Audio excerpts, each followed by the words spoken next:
নমস্কার, আমি কলকাতা নিউজ টাইমসের পক্ষ থেকে অভিক বাছার। আজকের আমি চলে এসেছি শিবপুর বিধানসভা কেন্দ্রে। শিবপুর বিধানসভা কেন্দ্রের প্রার্থী রুদ্রনীল স্যার আজকের প্রচারে বেরিয়েছে। তো আমরা প্রচারের কিছু মুহূর্ত আপনারা এতক্ষণ দেখলেন। তো আমরা তার কাছ থেকেই জেনে নেব তিনি কেমন ধরনের মানুষের কাছ থেকে ভালোবাসা পাচ্ছেন এবং কি সামনের দিনে আসতে চলেছে।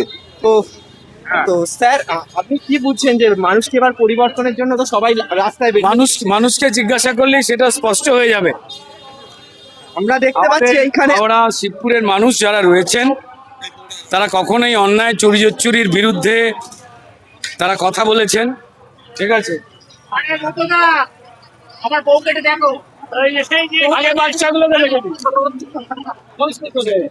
এখানে মানুষের মধ্যে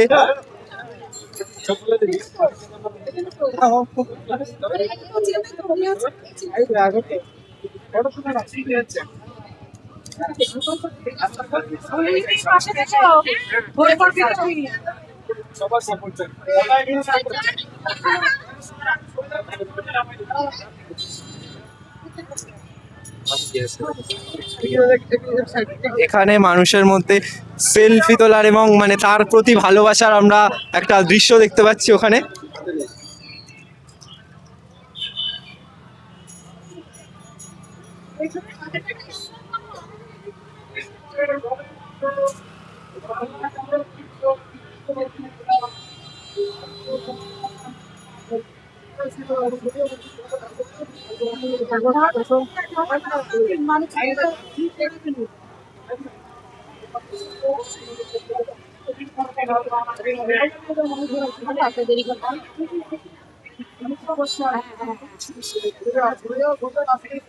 রাস্তাটা একটু সাইড সাইডে দাঁড়ান যেন কোনো অসুবিধা না হয় যেতে আসতে।